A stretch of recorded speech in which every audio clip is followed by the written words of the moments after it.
What's going on, everybody? I'm Patrick from POWLAX, and in this video I'm going to be going over my experience at LaxCon.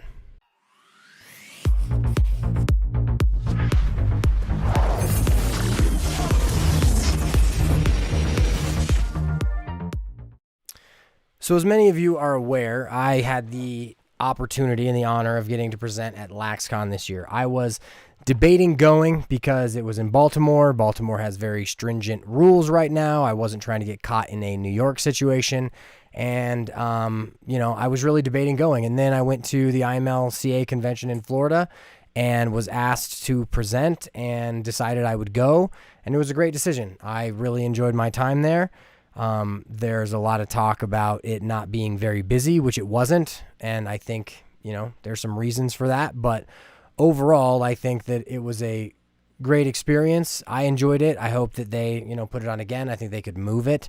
I don't know if they're going to go the IMLCA route where they might take it down to Florida, but it was a great time. And I was very honored to get to speak, even though there weren't very many people there. I think I had 48 people. I took a selfie before I presented, and I should have taken it at the end of the presentation because a lot of people showed up late. But John from Loch Knots Monster, that's his Instagram name, he counted about midway through and said there were about 48 people. And in the picture I took, there were like 5, I think. But so definitely a very cool experience. Big thank you to Dowd for coming. It was awesome to see him again. I talked with him for about an hour at the IMLCA convention, and he's always been very supportive, and it was very cool to see a bunch of people in person who have seen my videos online and are always very supportive. And so in terms of the presentation part, it went great. I actually flew through the content that I was going to talk about and got to some interesting questions that people had. And it's funny, when I was watching John Gordon present at IMLCA, I asked him a question. So one of my rules is I always like to ask a question in every presentation that I go to because, first off, I don't know. I like things to be clarified a little more than people tend to go into in terms of a presentation, because presentations can be more general. But I asked John a question, and the question was geared towards, how do you get through times when your responsibilities take you away from your passion? And so this whole setup, this whole thing, is so I can get more done towards the lacrosse element of things in less time. So if you've been on YouTube for the past, 20, 30 minutes, I've done 3 lives, and each live has had a different component. And the reason they all have different components is because I tried to do this at like 5:30 in the morning, which I've been waking up really early to get work done. And I tried to hit every stage of it, and it just didn't work as well. And if you have one live that has 3 separate topics, people are going to miss one of the topics. So why not run it as 3 separate things? But so within the context of asking John a question in his presentation, he didn't recollect and understand exactly what I was asking because his frame of reference was within his presentation, and my question was kind of pulling him out of the presentation. And so when I was asked a question at LaxCon, after I think it was probably like 80% of the way through my presentation, I didn't have the direct reference to what he was talking about, and it took me a while to actually get out of my presentation to actually hear him for what he was actually asking. And so that was a very interesting thing, I thought. I haven't presented anything like that for a while, and it was definitely good to get in front of a crowd and to do it. And I'm very thankful for all the support. My thank you section within that was about, I think, 10 minutes long, just because it was my very first presentation on the national kind of stage like that. And I will be getting that video out to people. Now, another huge shout out to John. I've been talking about him in all these videos, but my GoPro, which was filming this whole thing, died right in the middle of my presentation. Now I'm going to talk through 2 things. First is I then got my phone and filmed, and it's from a different angle, and there's going to be some stuff cut out. The second thing is, if you have a GoPro Hero 9 and it asks you to get the time by linking it to your phone, do that, because it also creates a reference to whatever your settings are. And so one of the settings within the GoPro is that it'll only film for 30 minutes unless you link it up and it gets the settings. But so that was a bit frustrating. So we're going to fast gonna rewind back to talk about my entire experience at LaxCon. And so this one is the last of my live streams for today because it is something I might ramble into and talk about a bunch of different things within my experience. So first thing, convention center location was absolutely awesome because I got to take the light rail from BWI to the convention center. That was clutch because I didn't have to take an Uber. I didn't spend $40 on a ride. I spent $2 on a light rail, and I got to work. Next thing, Southwest, the internet, absolutely awesome. I got to get like 2 of my courses done because the internet on the plane was actually good enough to run my back end through WordPress, which shocking. So that was really cool. Getting to the convention center, getting into the room and all of that was great. Going and getting my presenter's badge was very cool. I'm super excited about my USA Lacrosse shirt. I'm not sure how much I'm going to wear it, but if I go golfing, I will definitely wear it. And then people will be like, oh, he's with USA Lacrosse. That's so cool. That's at least what I hope they'll think. But, you know, it's kind of weird wearing this because it's a very official shirt, but it's like I was just a speaker at their conference, no affiliation with the team. But maybe one day it'll fit really well. So next thing. So I get my presentations badge and I get everything, and I'm walking down the stairs of the convention center, and immediately I see John and a couple friends. So immediately I see somebody who I know from Instagram, and we just kind of start talking, and I see that they're all carrying their woodies. And so I knew that Alfie was going to be there. And for those of you who don't know, Alf Jacques is the stick maker with the most fame behind him. He's the one who's been in some of the ESPN stuff, and he's been in a bunch of documentaries, and he's a unbelievable guy. And he was there, and he had made a couple sticks, and they had a couple, and I had the intentions of going to buy one, and I was not in luck. He had sold, I think, 2 of the 6 that he brought, and that was all he intended on selling. John got one of them, and he showed up at 7:30 in the morning to get his. And so we're going to fast forward. So I went to a dinner with the FCA crew, which was unbelievable. Probably the most connected I've felt to the lacrosse community is at those dinners, which is an unbelievable thing about the FCA program. Like, definitely unbelievable respect for those people and what they do and how they build their teams and the huddles that they have. But as we were walking away, one of the surprises of the FCA dinner was Clark Talbot was there, and he had just met Frank Kelly, who they met at LaxCon and then ended up. So as we kind of went around the room and showed who was all there, I saw Clark and was like, I know him. I coached his son, and then we played 3x in Wash Park. So it was surprising to see him. And I'm getting back to the Alf Jacques sticks. So as we were walking back to the hotel, I'm listening to John talk with Clark about all of the native stick makers, Jack Johnson and a few others. And it was incredible to hear how much John knew about all of the stick makers, you know, who had done what. And so his knowledge of the game in terms of, you know, stringing and then sticks and then, you know, tricks and wall ball and all this other stuff was very, very fun to listen to. But definitely an interesting thing in terms of the traditional wood sticks. You know, I'm definitely going to have to come back next year, and I'll be there earlier next year. So that was the first place I went. I went to the Alf Jacques part, and I, tried to get a stick, couldn't get one. And then I started heading through the Expo Hall, and the Expo Hall was awesome. I ended up kind of going by the Sisu mouth guards, and then Cradle Baby, and then Lacrosse Labs, or Lacrosse Lab.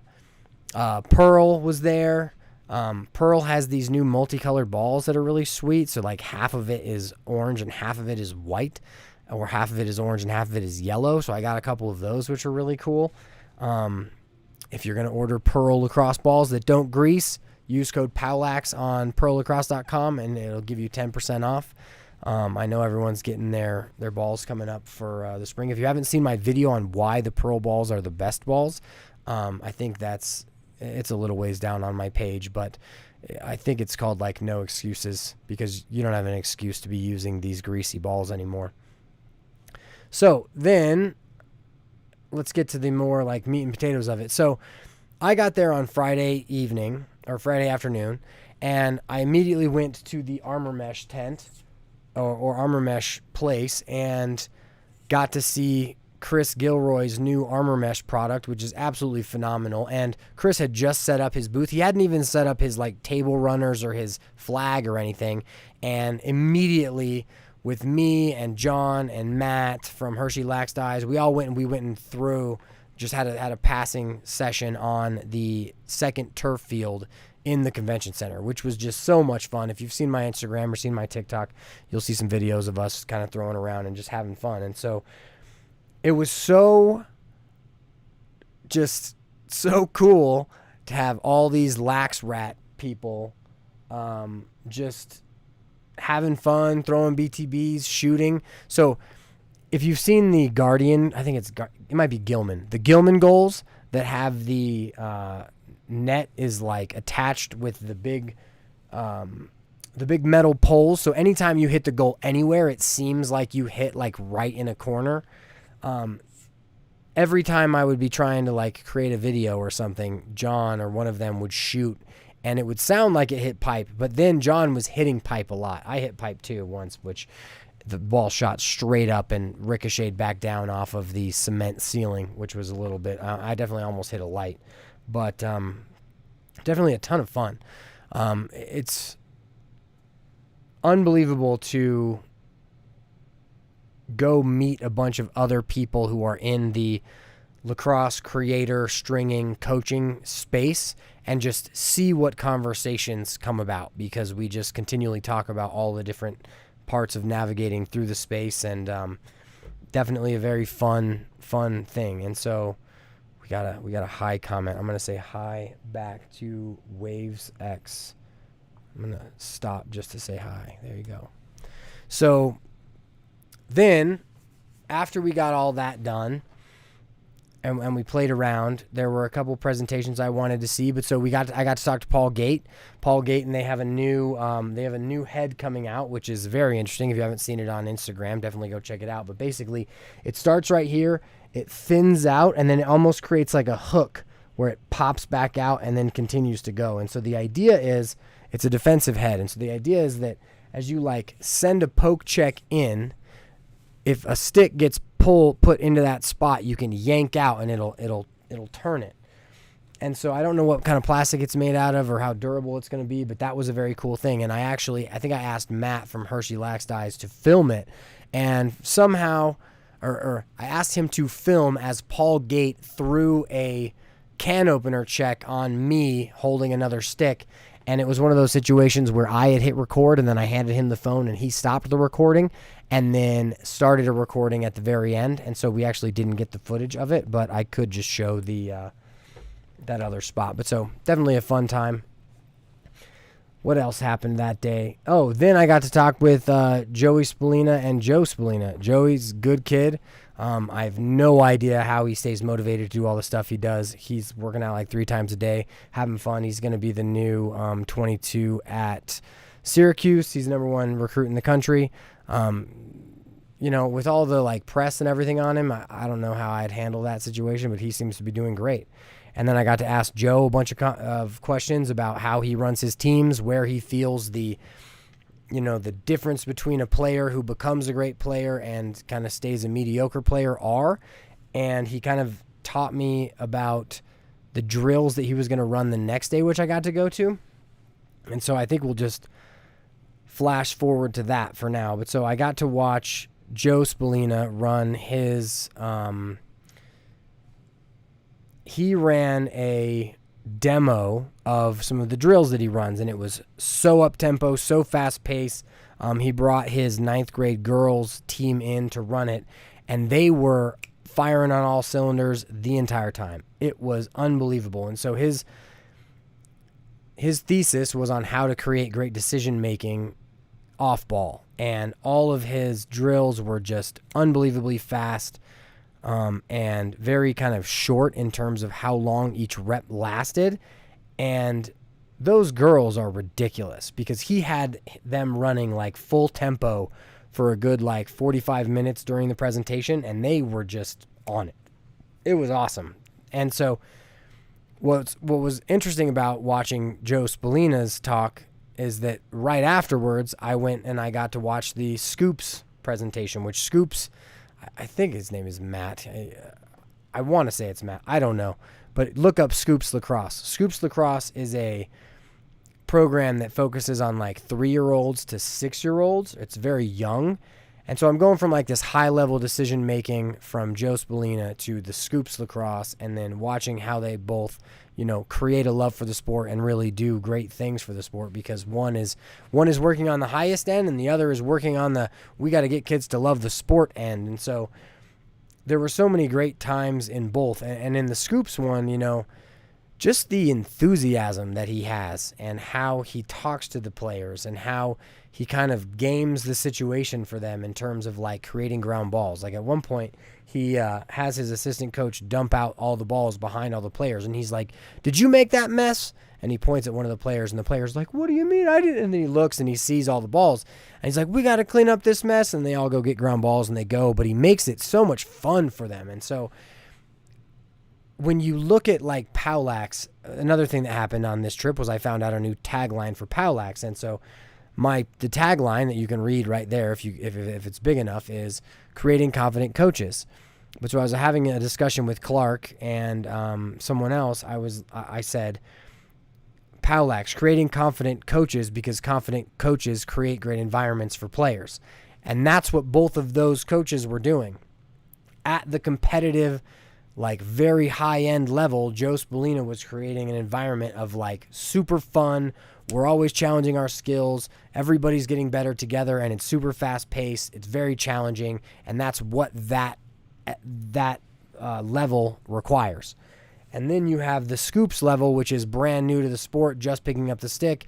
And if those kids leave having the time, like you should have seen, well, one of the moms who had the kid who was one of the players for the Scoops presentation was like so wanting to find out where she could have her kid go back because of how much fun the kid had. And this was hard because you got to think about what Matt was doing with Scoops. He's doing a presentation on a national stage in front of a bunch of people with a bunch of 3 and 4 and 5-year-olds behind him running around kind of causing a ruckus. And if you've ever tried to coach those types of players, keeping their attention is hard enough as it is.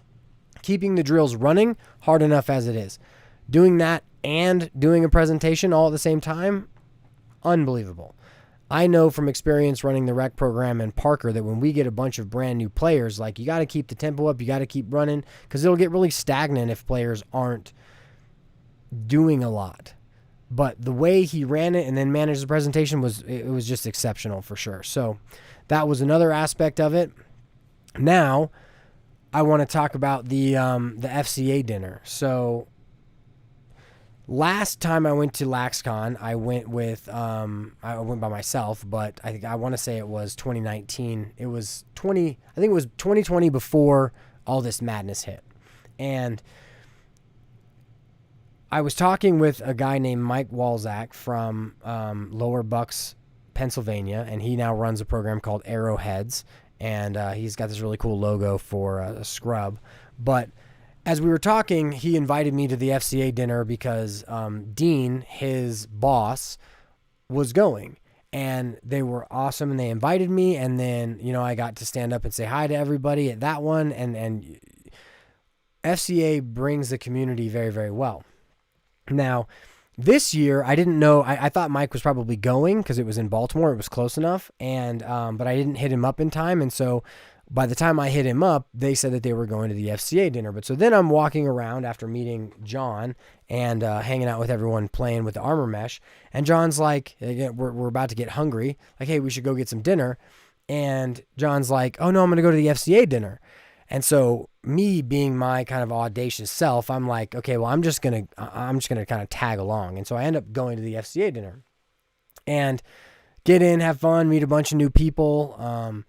It was funny. I was sitting right next to a girl. I don't remember her name, but her ADHD was like, so we were sitting at a table with people who are on the other side and then a mirror. So she could see the people, but then also all the other people who were sitting behind us. And so she was just giggly all night because she's trying to figure out how she's going to pay attention to the people at the table, but also look at them. So she was hilarious. And then one of the things that FCA does that I wish a lot more people would do is show how connected lacrosse is and have events like that where everybody gets together to, you know, show where they're from. And so we start going around the tables and introducing everybody, which is very cool to see where everyone's from. So a couple of the people were from Uganda.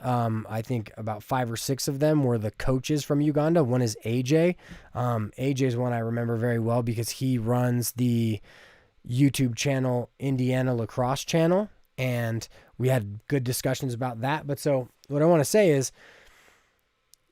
when it came time for me to stand up, I stood up and I turned around, and a friend from Colorado, Clark Talbot, was sitting at the table right there. And I'm like, what's up, Clark? Like, how did you get here? Turns out that he had been talking with Frank Kelly, who was one of the originators of FCA Lacrosse, and they had been, you know, discussing a book Frank was writing, and Frank wanted to make sure that his use of the creator's game in the context he was given was okay with the natives. And so he went and he got that clarification. Him and Clark started talking. Him and Clark bonded. He invited Clark to the dinner. Clark ends up at the dinner. And then I end up connecting with Clark as we walked back out of the dinner as well, which was such an amazing thing. Clark looks great. I coached his kid, Ty, way back in the day, and then we played 3x a bunch. If you look at one of the 3x videos from, I forget exactly when my 3x GoPro video stage was, but he's one of the very first highlights. And so just reconnecting with someone who's so genuine and who is just a great guy was another kind of amazing thing about how tight-knit the community is. Then as we kept kind of going, the guy sitting right behind me turned out to be Saul Bliss. And Saul played for a couple championship teams for Syracuse. He's now running, I think, the upstate part of FCA. But Saul was one of the first people who brought POWLAX into the entire kind of program of things. And so I guess as I stood up and like introduced myself, he was like, I didn't know I'm going to be meeting him here. And we got to connect a little bit later down the road. But I remember, it was funny, I hear Saul's name through Quint Kesnick's voice because I remember Quint saying, you know, Saul Bliss as he was playing in the national championship games. So it was awesome to meet him. It was awesome to meet Frank. You know, it kind of went around, and then there were 2 ladies from Uganda who were there, and so the Uganda national team is now pushing into women and bringing that part all together, and it was just a really awesome dinner. So then when we walked back, John and Clark had their discussion about all of the native stick makers. John is very knowledgeable about all that, so that was cool to watch them connect on that level as well. Got to have a cannoli from one of their really special spots, I guess. I don't know anything about cannolis. So definitely had a fun time at the FCA dinner. The next morning, I actually slept in instead of getting up to row because I was just totally beat in terms of taking the 2 hours plus and then staying up pretty late. I guess I earned 2 hours actually, so never mind. I shouldn't have been as tired, but I decided to sleep in. Oh, I had to wake up early. I would have had to wake up at 4. But so, let's see. On Saturday, that was when I got to go to Joe Spalina's presentation. I skipped Millen's presentation, but I think I'm going to get a copy of it filmed from Lax Coach Rat or something like that. I forget exactly who it is, but either way. So unbelievable time. Got to connect with Clark a little more that day as well. Had a funny experience where Wendy called me and our gas range kept clicking. But so I'm hearing my daughter scream on the phone, trying to talk to them, and it was just a whole freak out session. But so then I had my presentation. So the presentation went great. It was absolutely awesome. I'm not sure if I even talked about this at the very beginning of this thing, but so I think we had like 48 people. Went well. Everybody, was very receptive to it. And overall, it was a great time. After my presentation, got back on the train, went back to BWI, did a little film sesh with John, and that was kind of the whole whole experience. But I guess the big takeaways of my LaxCon experience are a couple. First is just meeting new friends and connecting with others who share the same enthusiasm for lacrosse that I do has been absolutely great. It's the way you can flow with people who connect with you on like 3 or 4 subjects that all converge is unbelievable. Like, I guess the first night I was talking with Chris, the guy who invented armor mesh, about, how creating something in your basement and then bringing it out to the world is very nerve-wracking.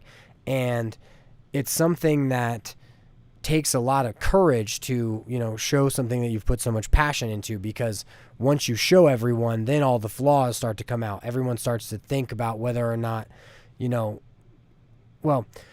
start to see where your flaws in thinking, because you've had it in your basement for so long, start to come. So like whether it's putting your first video out on YouTube or introducing an entirely new type of mesh to the world, like we connected on a lot of those aspects. And then in talking with John and Matt from Hershey Lax Dyes, John from Lock Knots Monster and Matt from Hershey Lax Dyes, we connected on all of the social media posting stuff where, as Chris is trying to begin his Instagram and social media for Armor Mesh, we're trying to give him tips and say he should post this or post that. I posted my Armor Mesh post before he even had an Instagram.